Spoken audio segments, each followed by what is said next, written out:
Welcome to Voices from the Valley, a podcast of the Community Foundation for the Fox Valley region. I'm Amy Spreeman. And I'm Carolyn DesRosiers. In this episode, and over the next several weeks, we're going to explore a critical topic in our local communities, the affordable housing crisis. Many in our communities in Northeast Wisconsin would call this the unaffordable crisis. An increasing number of families are in desperate search for an affordable, safe home to buy or rent, or to prevent eviction from their current home. It's estimated that 1 of every 3 households in our region struggles to afford basic needs like shelter, food, technology, transportation, and healthcare. Even when residents have an income from their job, it's just not enough to meet the rising costs of mortgages and rents to help them stay in or find new housing.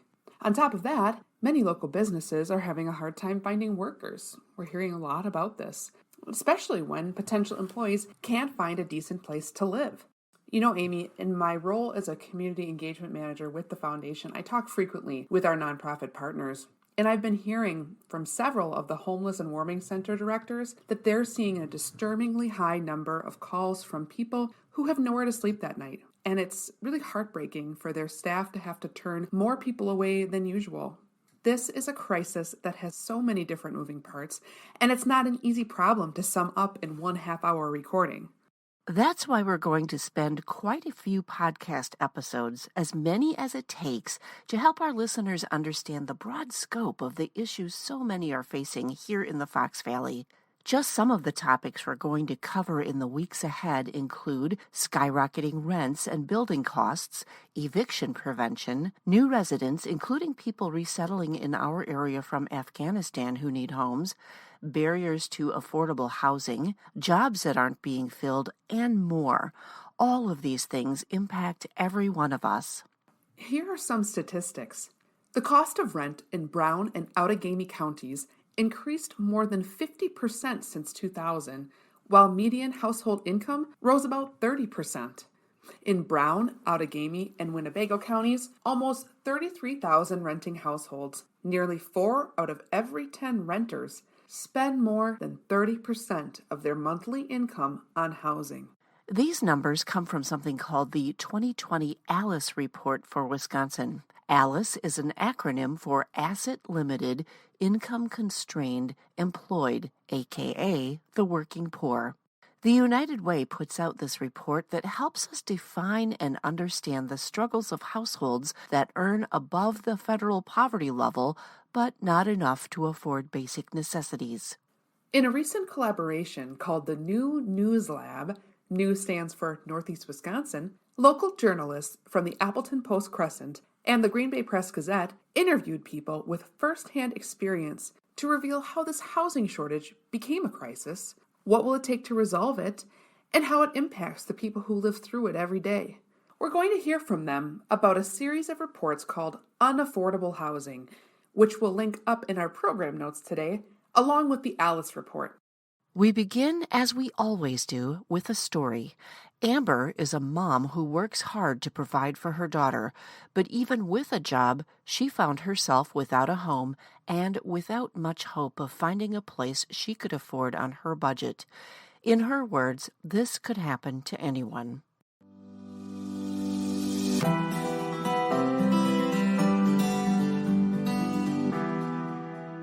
The mental part of it is so hard because you feel like a failure. You're stressed out. You can't show that you're stressed out because there are little eyes watching every move I make and every reaction I have. My name is Amber Edwards. I am 39 years old. I have a daughter who's 6. There was kind of a perfect storm of bad circumstances for us. 4 years ago, the duplex that we were renting was being sold. We were being managed by a property management company, and our landlord had moved out of state, and he opted to sell the property. So we were given 60 days to try to find a place. So it became a mad scramble to try to figure out what to do. And ultimately, we ran out of time. We had some issues with one of our vehicles. One of my employers went on vacation and forgot to do payroll. So I missed an entire pay period waiting for them to get back. It was just a lot of things that the timing mattered, and it mattered a lot. And we couldn't find anywhere. We couldn't find anywhere that was, within our budget, within our time frame, and we simply ran out of options. My daughter's dad ended up at St. John's, and I started couch surfing. I was staying with friends with my daughter. I ended up staying with a former coworker's mom, like literally anywhere that I could that would allow me access to my child's daycare so that I could continue to work and also figure out what my next move was going to be, because working nights and weekends, homeless, was not working. I had applied for housing, but of course there's a waiting list. So in the meantime, they did provide me with like the list of places that housing was accepted. And I think I called every single number in that packet, trying to say, okay, well, if we have to, we can all fit in a one bedroom. That's not a problem.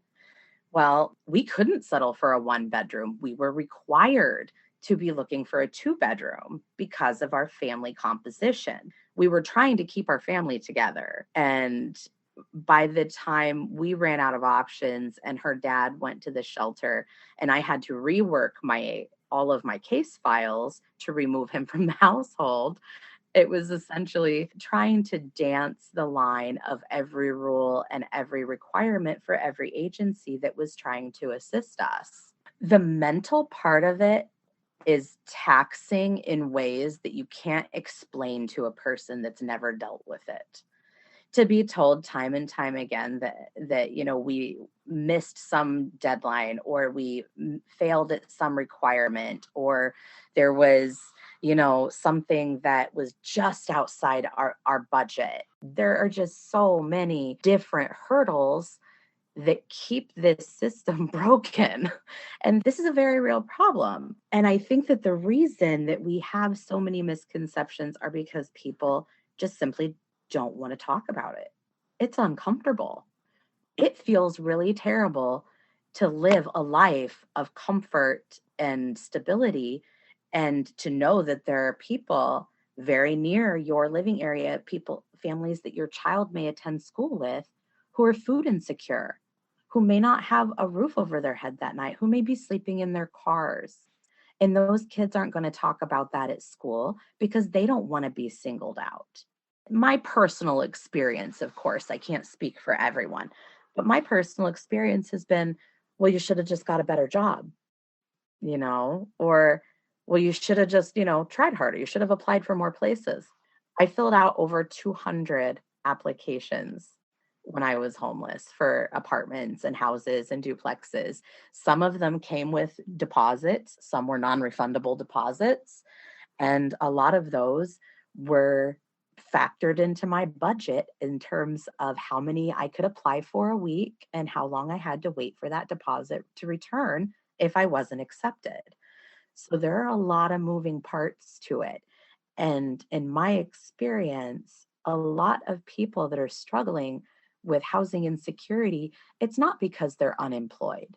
It's because they're underemployed or underpaid. You know, a lot of employers, especially since the pandemic, like really cushy benefits packages with great insurance is just not always an option for everyone. But keeping an employee under that full-time hour mark to avoid offering that benefits package is part of the housing problem. Having large developers come and buy big plots of land for big, huge apartment buildings that are brand new is beautiful and it's a great idea. But at $1,400 a month for a two-bedroom apartment, that's not affordable for the majority. There are so many layers to this problem. You have people that are willing to live with mold problems, with rodent infestations, with, out of date electrical or fire hazards because they just cannot afford to lose that place because they know they won't find another one at that price point or in that location. When things were really kind of bottom of the barrel for me, I felt really, really let down by this community. It just felt hopeless. It just felt like no matter how many papers I had to sign, no matter how many people I called and charmed and convinced and had conversations with, that I was never going to be able to achieve what I felt should have been really normal, just a two-bedroom apartment for my daughter and myself to be able to come home to at the end of the day. It didn't seem like it would be that hard. I was constantly surprised by the judgment, of some of the other parents that I knew that knew what I was experiencing. I was surprised, especially by the judgment of some of my coworkers and employers because I was on welfare. I had become a welfare mom. So I was really shocked by that. Every step of the way, every mistake that I made, I will own 100%. But I absolutely will not bear shame because if this can happen to my family, it can happen to anyone's.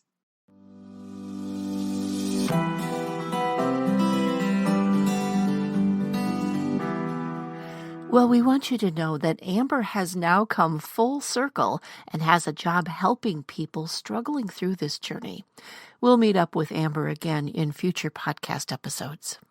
Amy, Amber's story is a stark reminder that skyrocketing housing and rent is just too steep for many to afford, and this crisis has so many angles. It does, Carolyn. We mentioned earlier in the program about a series of reports done by local and state newsrooms working together to help us get a grasp of just how huge this issue is. I sat down with two journalists who interviewed Amber and other people impacted in different ways by the affordable housing crisis in Northeast Wisconsin. Here's what they had to say.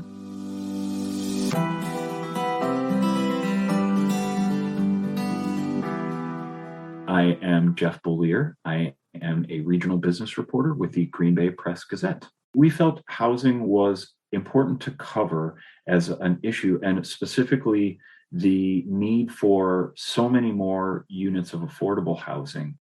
We decided to cover this issue of affordable housing because it is just so prevalent right now.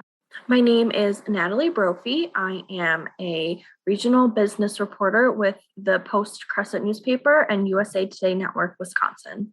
We don't think about the need in our specific community when maybe we report that Wisconsin needs almost 120,000 rental units affordable for extremely low income earners.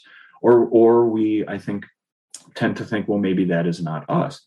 That maybe that is not my family or my household. So, I have the house that I've had for a long time and don't need to worry about it. But these are people's lives. And I think that sometimes the statistics and the numbers get so huge and get so out of proportion from what we can conceptualize that it does get difficult to digest. I think if this isn't something that you have ever experienced yourself, if you've never been in a kind of situation where you are in need of housing and you can't find it, you can't find housing that is affordable to you, it's hard to understand. It's hard to put yourself in someone's shoes. It's kind of an othering experience if you've never been through it yourself. I think othering means that this group of people are so different from me, so unlike me. They're not possibly a person that I would know or someone that, I would ever come across in my daily life, but they are people that you probably, that you've come across at work, at the grocery store, out and about. And at the end of the day, I don't think that we're all that different. We all deserve homes to live in and be able to feel safe in our home. And I think if that's the message that people take away from this reporting, it could be easier for them to understand the issue. Because at the end of the day, everyone's looking for the same thing. It is so very important to put a face to the statistics and to the data. It was at the absolute core of the story that we sought out, identified, and gave voice to the people and families who this is impacting and who are living through this, who are sleeping in their cars, who are going to hotels, because there's no place that they can rent. To really kind of let them use their voice, to give their voice a larger platform. And what we found time and time again was that these are hardworking folks. These are hardworking families who just want to get by and want it recognized that they are struggling through no fault of their own.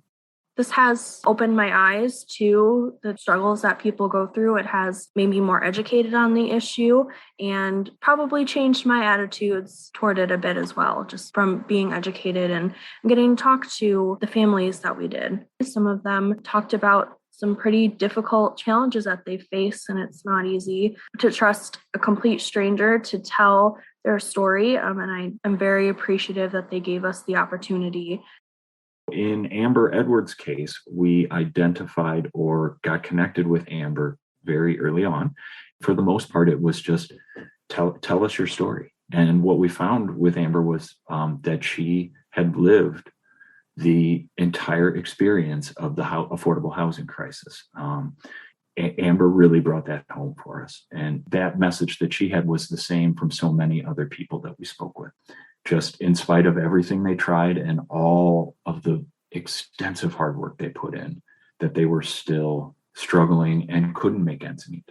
Not struggling to make ends meet, could not make ends meet. And it was just heartbreaking.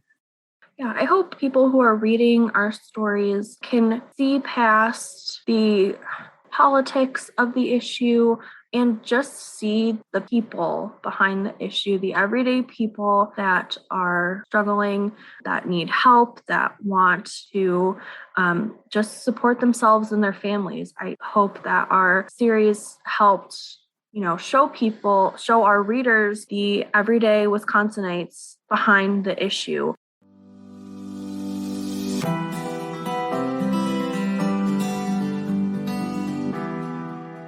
The Community Foundation for the Fox Valley region is a great resource for making a local impact while simplifying your charitable giving through a tax-deductible charitable fund. Perhaps you're passionate about certain organizations or want to support causes such as education or pets at the animal shelter, or you're interested in addressing the greatest needs of the community. When you partner with us, we'll share our local knowledge so that you can make a difference today and always. Learn more at cffoxvalley.org.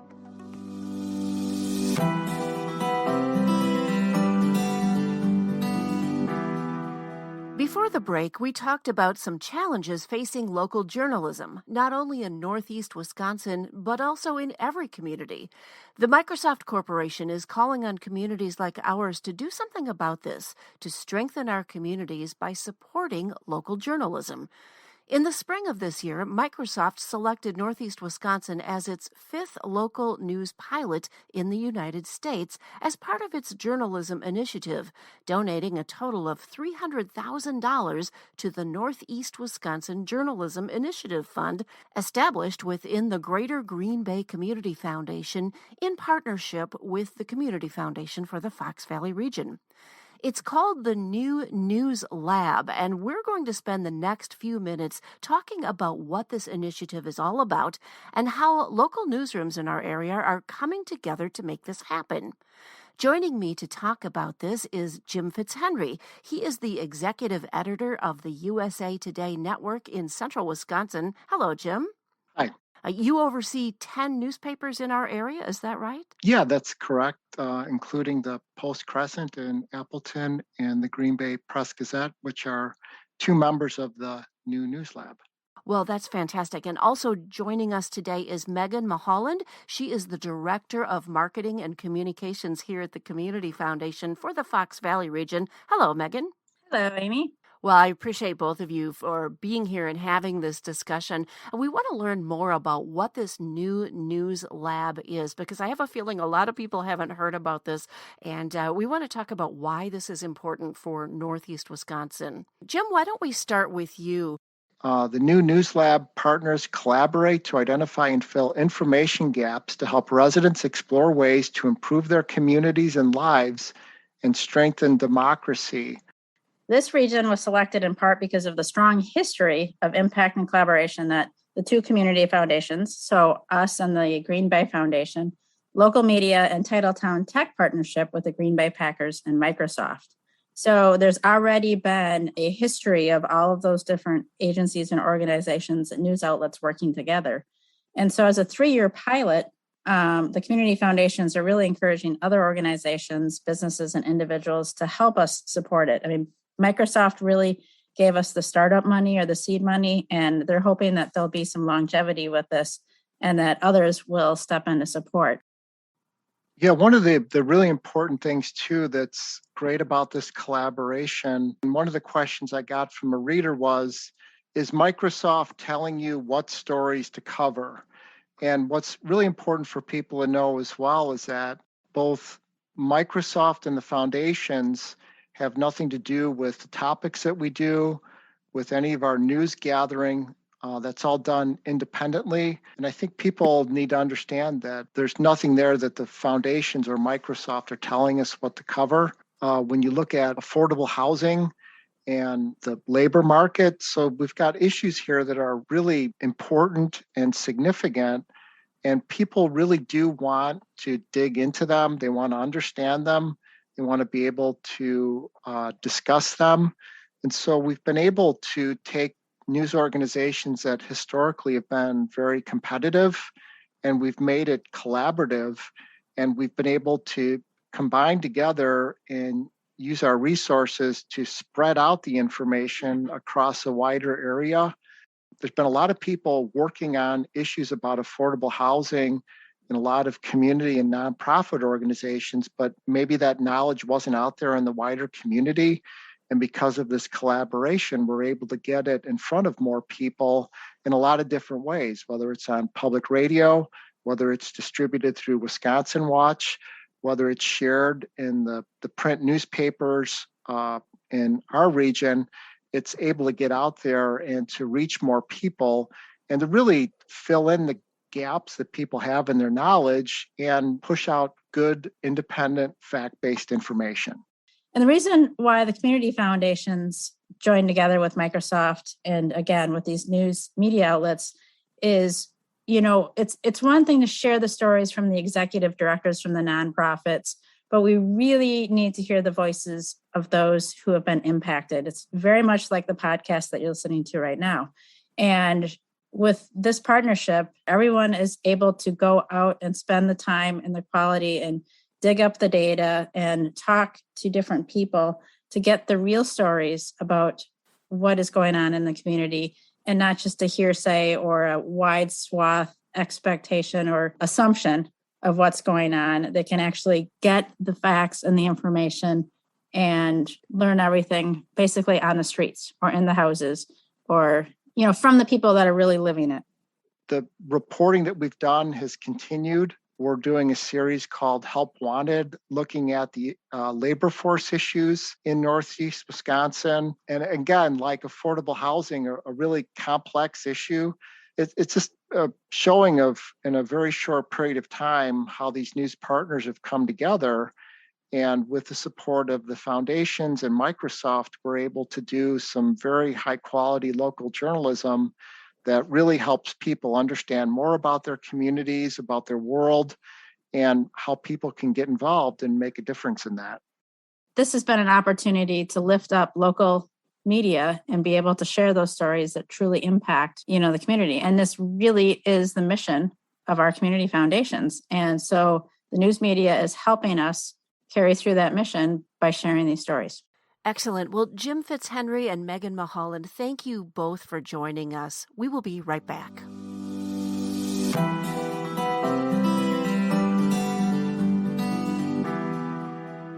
We're wrapping up today's episode of Voices from the Valley, a podcast of the Community Foundation for the Fox Valley region.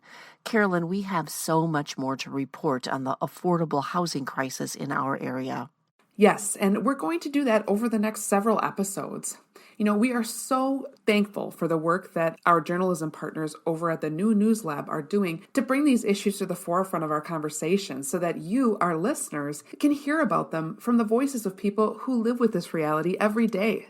Thank you for listening, and please consider what you've heard here today and how you might get involved.